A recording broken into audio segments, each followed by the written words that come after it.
की अवतार चैनल में। आज हमारा पॉइंट है जैसे कि जैसी अवस्था वैसी व्यवस्था। कल की अवतार जी कहते हैं कि हमारे इस समाज की जो प्रेरणा है, भगवान इस संसार में आने वाले जो आज से लाखों वर्ष पूर्व महर्षि वाल्मीकि जी ने रामायण की रचना की थी। उनका एक सुरक्षा कवच था कि जैसी अवस्था वैसी व्यवस्था।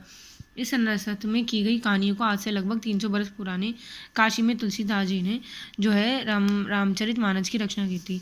जरा देखो, निरंकार भगवान को दोहे चौपाई सारांश में अतुलनीय सरकार रूप में समझाया गया।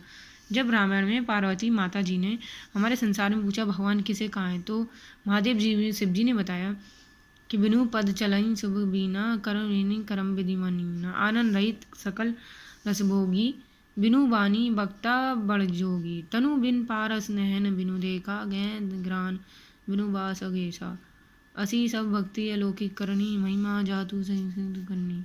अर्थात भगवान उसे कहते हैं जो बिना पैरों के चलता है, बिना कानों से सुनता है, बिना हाथों से नाना प्रकार के काम करता है और बिना पेट के मुंह से और मतलब अपने सारे रसों का आनंद लेता है। बिना वाणी के बहुत योग्य वक्त है जो बिना संसार के स्पर्श, बिना आंखों के देखता है, बिना नाक के सब कुछ करता है, ग्रंथों को लिखता है, ग्रहण करता है, उसे भगवान की शक्ति प्रदान आलोचित है। तो इसी प्रकार की किसी भी महिमा वर्णन का वर्णन नहीं किया गया है। कल की अवतार के भगवान को हमेशा सदैव याद रखना चाहिए, हमें समझाना चाहिए और एहसास कराना चाहिए कि कल की भगवान सदैव हमारे साथ हैं और हमेशा हमारे साथ ही रहेंगे। कल की भगवान के अधिकतर लाखों वर्ष पूर्व पुराने इन पुराणों में कल की समाज के लिए विशेष उपयोगी को ग्रंथ में लिखा गया है। कल की समाज की इस बृहद पुराणों की कहानी को हमें वर्णन काफ़ी समाज से करेंगे। अब कहते हैं कल की भगवान के हर एक प्रकार के बिना पैरों से हाथ से चलने वाले तथा सब कुछ ना दिखने वाले, एहसास करने वाले, अपने दिल को जगाने वाले, भगवान को अर्थव्यवस्था में दिखाने वाले, लीन होने वाले, लोपयुक्त होने वाले भगवान को हम ऐसा नमूनों प्रसन्न करते हैं, प्रणाम करते हैं। भगवान श्री कल की राम को प्रणाम।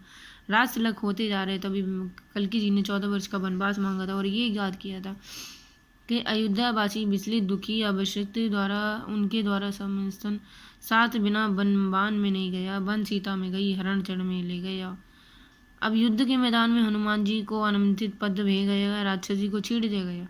अब राक्षस से में मारे गए, खड़े गए वाहन आहार को गोपा गोपी बने और कल की समाज से जानते हैं कि हम इस भगवान को प्रकट कार्यों से जुड़े हैं। भगवान इस हमारे संसार की रक्षा करेंगे, इस प्राणों को धूल हरने से बचाएंगे। कल की पुराण के भगवानों की संस्कृति की कहानी का वर्णन विस्तार से हम करेंगे। कल की भगवान के समाजों को कलयुग से चल रहे समाज प्रकार के अनेक प्रकार के भीषण आग को देखते हुए कल की समाज के भक्त को ज्ञान रूपी करेंगे।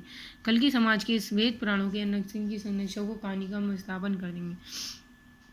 अब वेद पुराणों में भगवान की संरचना का ये कहानी का हम वर्णन स्थापन कर रहे हैं। रूप में भगवान ने कल की समाज के महापुराणों को बाड़ी अनुभव जगत द्वारा मानसिक अनुभव अंतर्गत चल कर रहे विस्तार से अनुभव द्वारा प्रस्तुत कर रहे भगवान श्री कल की राम विष्णु भगवान ने हमारी जाति के धर्म की स्थापना का संकल्प किया। मन की एकाग्रता को शांत करने के लिए भगवान की अनेक चरण स्थितियों को भी सुरक्षित किया गया था। भगवान के एक मन की एकाग्रता होना भी बहुत जरूरी है। अर्थात जैसी अवस्था वैसी व्यवस्था, हर प्रकार के संस्कार का संवर्धन किया गया है।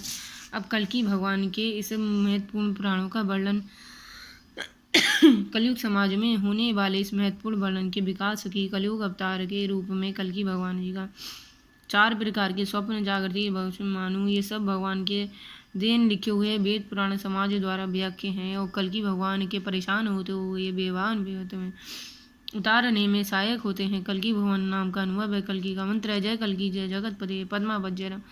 21 बार माला जाप करने से भगवान की हर परेशानी का दूर होता है, पूर्व जन्मों का विनाश होता है, सभी अपने जीवन में महत्वपूर्ण संरक्षण होते हैं। कल की भगवान के कल की महायंत्र के प्रसन्न करते हैं। अब वीडियो पसंद आए तो ही शेयर कीजिएगा। कल की भगवान के हर एक प्राण को विश्राम करने की आवश्यकता होती है। उठाए गए प्राणों को हमें सदैव रक्षा करना चाहिए और कल की भगवान के महामंत्र का जाप करना चाहिए। से पूर्व जाप मंत्र ग्रह सम्मान का सब होगा। कल की भगवान के अनेक प्रकार के विष्णु भगवान के द्वारा लिखी गई किताबों का भी वर्णन करेंगे। हमारे इस संत में लिखी गई परेशानियों का समाधान हो पाएगा और विष्णु भगवान के द्वारा लिखी गई ग्रंथों का भी समाधान हो पाएगा। हर चीज़ की परेशानियों का, बाधाओं का भ्रमण होगा, यहीं संनाश खत्म होता है। कल आपके नई वीडियो बनाएंगे। नमस्कार।